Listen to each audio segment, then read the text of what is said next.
안녕하세요. 나는 30을 조금 넘긴 평범한 직장인입니다. 누군가에게 내 이야기를 길게 털어놓는 건 오랜만이네요. 사실 이 글을 쓰기 전까지 수십 번을 지웠다 다시 썼습니다. 부끄럽기도 하고 여전히 마음이 시리고 무슨 말을 먼저 해야 할지 모르겠더라고요. 그래도 오늘은 용기를 냅니다. 내가 겪은 일을 누군가가 들어주기만 해도 내 안에서 꽁꽁 얼어붙은 어떤 덩어리가 조금은 녹을 것 같아서요. 제 이야기의 등장인물은 셋입니다. 나 10년지기 친구 그리고 내 연인. 그리고 이 셋의 이름 사이에 탄식처럼 들어가는 단어 하나 배신. 어릴 적엔 배신이란 단어가 텔레비전 드라마에서나 튀어나오는 과장이었는데 막상 내 삶에서 그 단어와 정면으로 마주하고 나니 생각보다 조용하고 길고 깊은 소리더군요. 마치 밤새 스며드는 누수처럼요. 처음엔 보이지 않지만 어느 날 갑자기 바닥이 젖어 있고 이미 발목 위까지 찬물이 차오른 뒤에야 깨닫는 겁니다. 아, 오래전부터 새고 있었구나. 이 글은 누군가를 고발하려는 글이 아닙니다. 다만 가장 가까운 사람에게서 오는 배신이 어떤 모양으로 다가오는지 그리고 그 뒤에 남는 삶을 어떻게 다시 세웠는지를 누군가에게 들려주고 싶습니다. 내 이야기 속에서 당신의 상처와 겹치는 부분이 있다면 적어도 하나는 말해주고 싶거든요. 그건 당신 잘못이 아니라고. 우리는 고등학교 1학년 체육대회 준비를 함께 하면서 처음 친해졌습니다.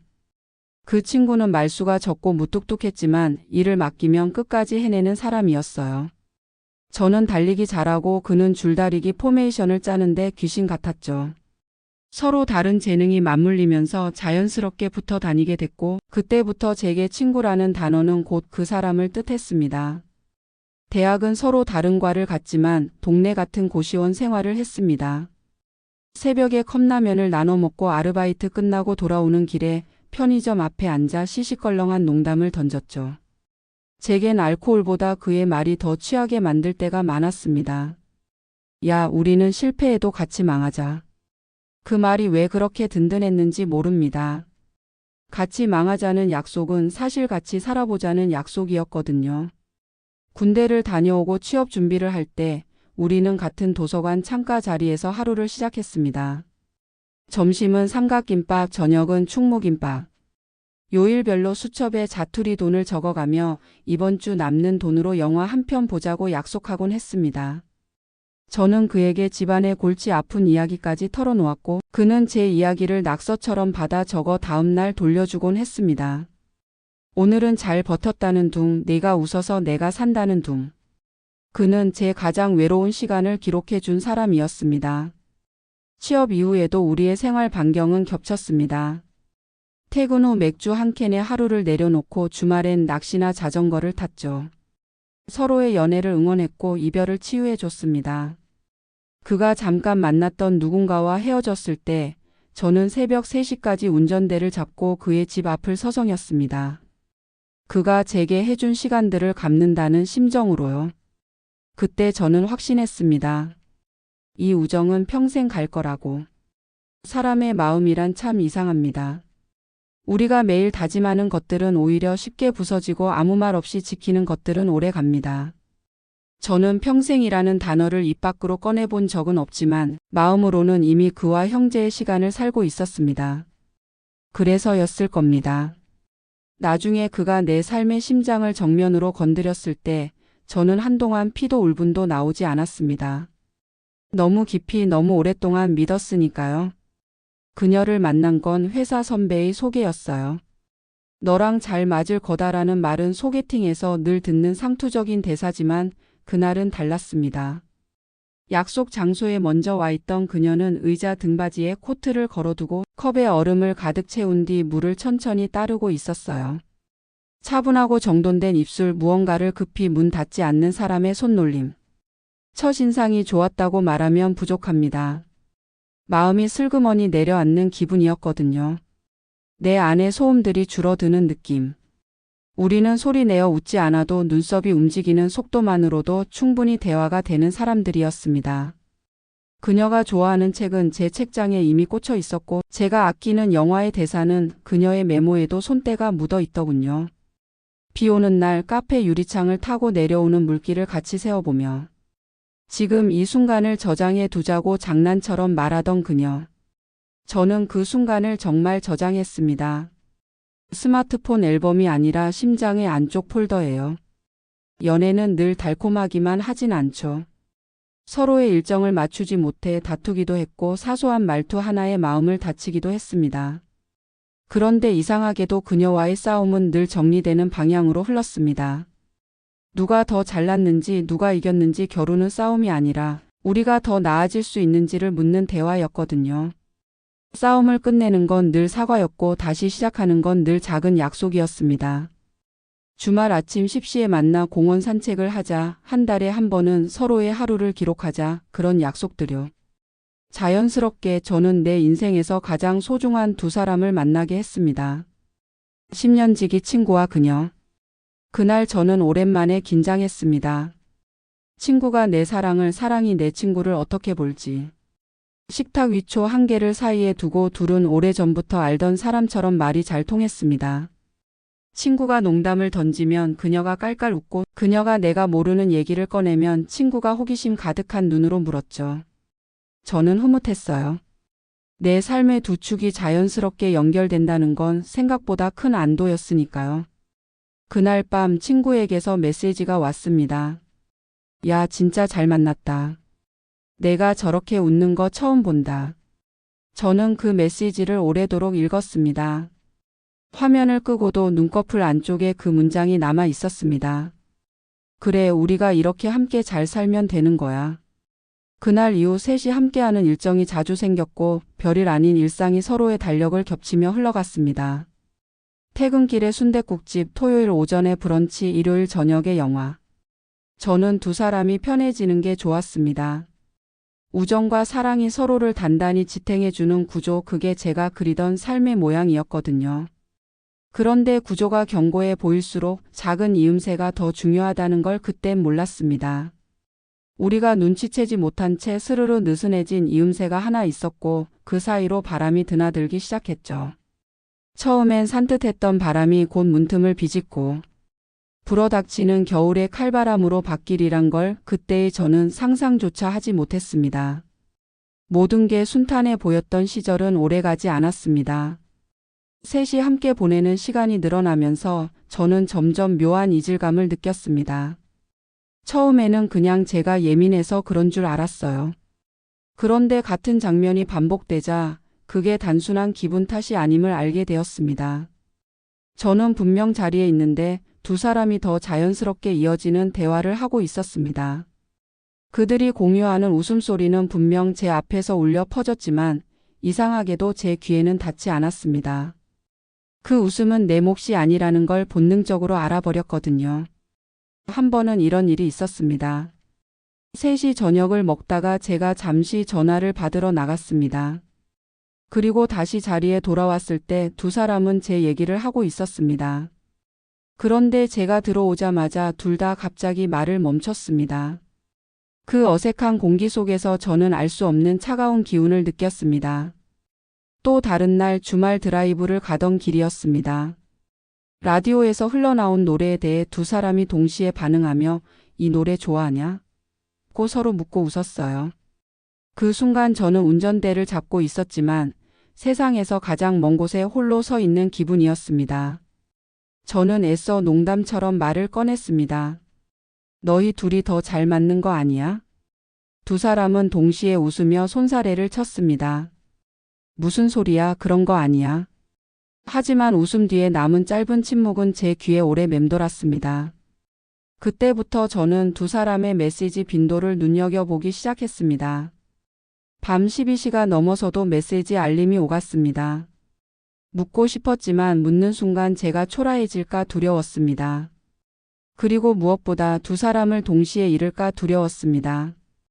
결정적인 순간은 아주 우연하게 찾아왔습니다. 어느 날 저는 연인의 휴대폰 화면을 스치듯 보게 되었습니다. 그곳에 친구의 이름이 떠 있었고 메시지 미리 보기에는 이런 글귀가 적혀 있었습니다. 오늘 너무 즐거웠어. 너랑 있으면 시간이 순식간에 지나가.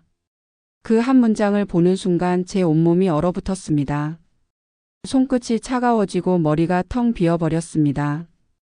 그리고 곧 가슴속에서 뜨거운 것이 솟구쳐 올랐습니다. 저는 연인을 곧장 불렀습니다. 이게 뭐야? 그녀는 한참을 아무 말도 하지 못했습니다. 결국 입을 연 그녀의 말은 더 가혹했습니다. 미안해. 내 친구지만 내 마음을 막을 수 없었어. 친구를 찾아 따졌을 때도 비슷했습니다. 그는 차분하게 말했습니다. 나도 노력했어. 그런데 감정이 커져버렸다. 너한테는 죽을 죄지. 그들의 말은 변명이 아니었습니다. 차라리 변명이었으면 낫겠죠. 하지만 그건 이미 오래전부터 서로에게 마음을 허락한 사람들이 내뱉는 확신의 고백이었습니다. 그날 10년 동안 쌓아온 우정과 평생 함께할 거라 믿었던 사랑이 동시에 무너져 내렸습니다. 세상이 와르르 무너지는 소리조차 나지 않았습니다. 너무나 조용하게 너무나 깊게 내 안에서만 붕괴가 일어났습니다. 그날 이후로 저는 더는 그들과 눈을 마주할 수 없었습니다. 대화라기보다는 서로의 결정을 확인하는 시간이었죠. 연인은 담담하게 말했습니다. 우린 진심이야. 내가 아무리 미워해도 마음만큼은 억지로 바꿀 수 없었어. 친구 역시 고개를 떨군 채 같은 말을 반복했습니다. 죽을 죄다. 하지만 나도 사람인지라 마음을 막지 못했다. 그들의 눈빛에는 죄책감보다는 체념 섞인 솔직함이 담겨 있었습니다. 저는 더는 붙잡을 수 없다는 걸 알았습니다. 그렇게 저는 단 하루 만에 연인도 10년 우정도 모두 잃었습니다. 연락처를 지우고 단톡방을 나가고 사진을 모두 삭제했습니다.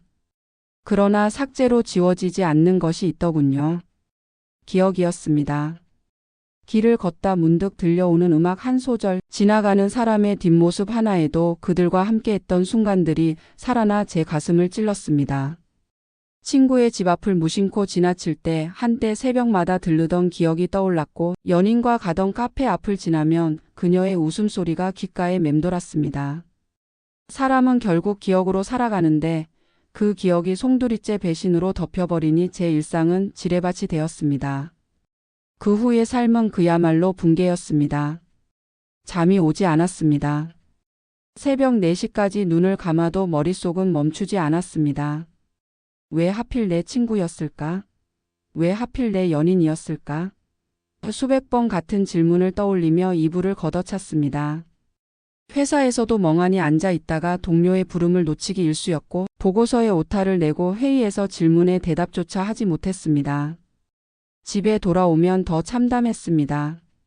조용한 방 안에 앉아 있으면 벽에 붙어 있는 사진 속 웃는 제 모습이 저를 비웃는 것 같았습니다. 자책도 많이 했습니다. 내가 부족했나?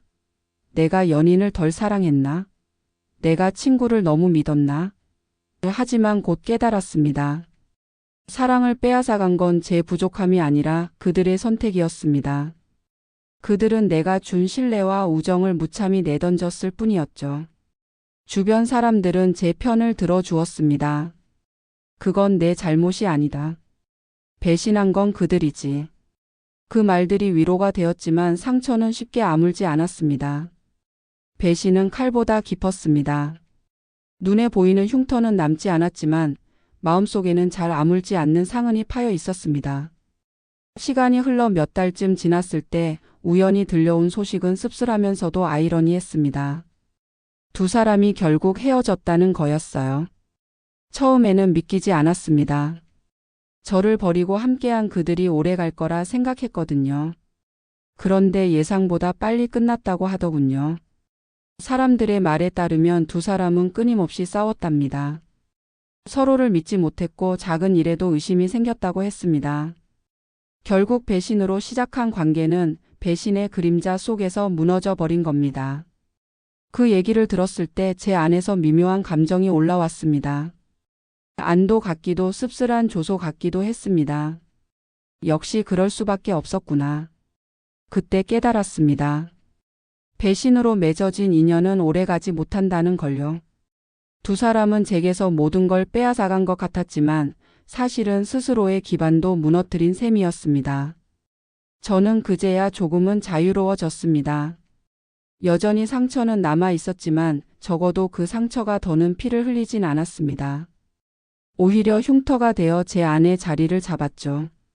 그리고 그 흉터를 보며 다짐했습니다. 나는 다시는 그날의 나로 돌아가지 않겠다. 이제 저는 두 사람을 원망하지 않으려 합니다.